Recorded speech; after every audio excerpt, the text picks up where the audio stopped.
Hi, welcome everyone. This is my portfolio review. Here's a quick introduction about me. Hi, I'm Maria Kantak. I am a multimedia storyteller. I graduated with a degree in journalism and media communications and a minor in sociology from Colorado State. I've been telling stories since I was a kid, literally. My passion began when my grandmother, who was also a writer, would send me pages of her stories each week in the mail, and I would read them with my mom. That ritual sparked something in me, and I started writing poems and had my first one published in third grade. It was a tribute to my late neighbor and the first time that I saw how stories could move people. Since then, I've turned that childhood spark into a profession, from feature writing and community profiles to short films and photography. I use multimedia to create empathy, connection, and understanding between people. I've interviewed teachers, business owners, nuns, and even a dentist who traveled to Haiti for pro bono work after the earthquake. These are stories that helped communities see each other in a new light. Along the way, I've built technical skills in filmmaking, photography, radio, and broadcast journalism through my work with College Avenue Magazine, the Rocky Mountain Collegian, KCSU Radio, and CTV11. Whether it's through an image, an article, or a short film, I truly believe in the power of stories to bring people together, and I'm looking for opportunities where I can keep doing exactly that. The purpose of creating this portfolio project was so that I could curate a place to showcase my best work and communicate my personal brand and my work experience to prospective employers. I wanted to use the portfolio to tell a story about the work that I've created and to really show the depth of my skill sets. When you're on the portfolio website, you can see here there's a menu bar at the top. This little screenshot from it. And the menu is how the portfolio is mainly organized. That gives you the opportunity to go through my projects that are separated by media type and project purpose. As you explore the tabs, you can learn more about me. You can see in-depth information about the projects, review my resume, get in contact with me. But pretty much just clicking through each tab will include more in-depth info on each project and topic. Now I'd like to highlight 3 different projects that I've worked on with you. I'm going to go in depth over the process, what I learned throughout them, the purpose of the projects, some interesting tidbits of information. The first one that I'd like to start off with is a magazine article that I wrote for the College Avenue Magazine. It's called A Budtender's Guide. This had a print version, which you can see here on the right, and then I also wrote an extended cut version for our online website. The purpose of this article was to provide students with an informative guide to navigating a dispensary.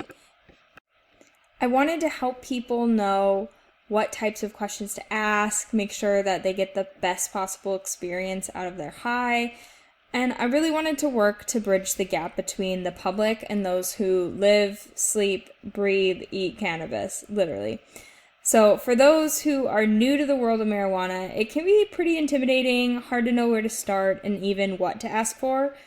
And at CSU, many of the students come from all over, so a lot of them may have lived in a state where marijuana has never been legal, and this is completely something they're unfamiliar with. So I wanted to write this article to give those students a friendly introduction into this world so they could feel confident, find something that works for them, and have the best experience possible. For this process, I had to reach out to multiple dispensaries, find some credible sources to interview within the cannabis industry, and usually I specialize in feature stories, so this was a new approach for me writing this story. For features, the source is really what's interesting about the story. So in this sense, the topic is the story, and I needed multiple sources to just support that content. So I really learned how to juggle multiple sources and scheduling interviews with them, checking in with them, following up through that interview process with them, then sorting through these multiple, recordings, interview transcripts, pulling quotes, and figuring out how to tell the best story through multiple voices in a way that sounds cohesive and in a way that's going to support the overall goal of the article. So, not going off on side tangents, not including extraneous information, really trying to focus on the focal point of the guide that I'm writing.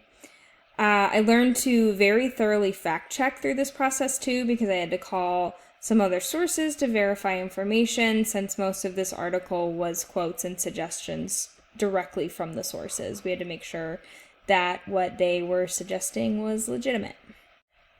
But the main thing I really learned from this experience was thinking from the point of view of my target audience. So I really had to put myself in the shoes of someone who's never been in a dispensary, who had no idea what they were doing, and try to think of what questions I would want to ask, what would be helpful, what I'd be nervous about, what I'd be confused about, and the best way to explain that to somebody who maybe doesn't have a background in this industry either.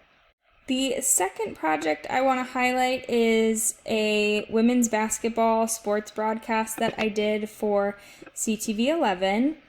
I used to do broadcast work at my old college before I transferred to CSU, but it had been quite a while at this point since I'd worked on an independent project for broadcast TV. So I was working behind the scenes at the time for CTV, doing camera operation, teleprompter, floor directing, and for this project I was asked last minute if I wanted to fill in for the sports broadcaster and do a segment on women's basketball with less than 24 hours to prepare the story.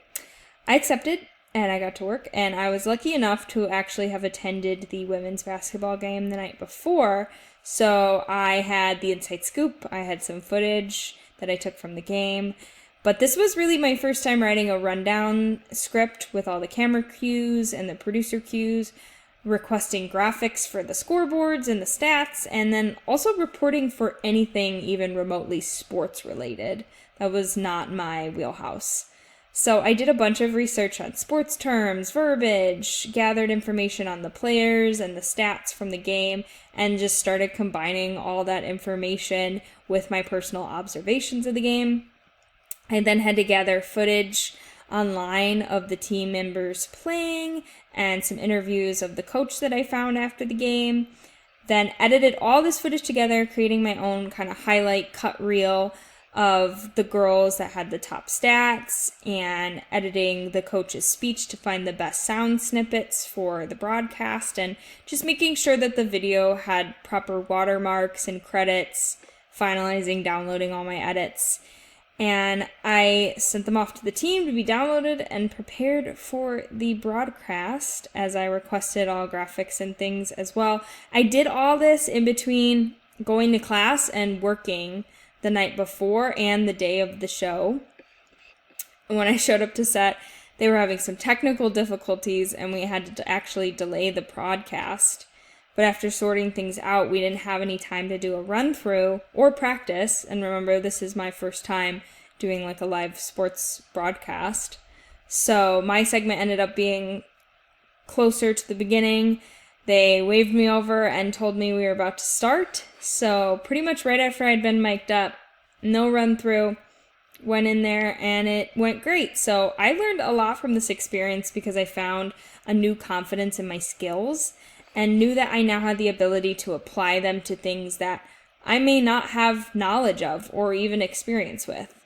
Learned a lot from the technical side, using these rundown sheets, requesting graphics, finalizing scripts for directors.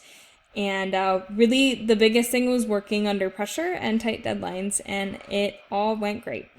The final project I want to review and highlight with you guys was a narrative short film that I made called Growing Pains. This film won first place in the Upstate 8 Film Contest narrative category. It was an independent senior project that I worked on the whole semester. The only thing I didn't do for this film literally was act in it. The narration was an original poem that I originally wrote and modified then for the film's purposes. It is a coming-of-age film that plays with the ideas of fake friends, relationships, losing people as you grow up that you thought were your whole world. And this just exposes the truths that sometimes come as a hard realization that friendships and relationships end, and once our rose-colored glasses are removed, we can assess these relationships in a new light and reinterpret conversations we had, red flags we didn't see. And as we start to put these pieces together, we sometimes realize that certain people make us lose sight of ourselves. Things we thought were harmless or cool could actually be destructive and controlling. And we finally come to understand that something that was important and meaningful to us wasn't necessarily that for the other person. As our innocence is shed, we realize that people have hidden agendas, they can have motives. Many of the people that you shape-shifted for just to make them happy wouldn't accept you as you are for your true self. And these are just lessons that we learn, and even though they're good lessons, they help us become more genuine people. They help us stay true to our character as we grow through these things, help us make real friends, have deep, meaningful connections. It just doesn't make those relationships lost any easier when it first happens to us. It doesn't remove that pain and that struggle within the learning and the growth, because growing is painful, but we accept it, we learn from it, we move on from it. But we do remember what it feels like even years later. And I really learned how, through this project, to modify things on the fly, how to work with the resources that you have available to you to really convey the vision that you want still. And I taught myself a lot of editing techniques through tutorials. I created every element of this film independently with very limited resources and supplies. And I learned how to be creative with what I had, and that you don't need all the fancy stuff to create what you want. So this gave me the confidence to have a vision and to go for it, sometimes even without a plan, and know that I will figure it out along the way, as long as I have an open mind, stay creative, believe in my vision, and have a clear idea of what I want out of it. So that is the end of my presentation. I'd like to open the floor to any questions, and I'd be happy to explain anything further in depth. I also included a link to my portfolio for you to reference below. Thanks so much for your time.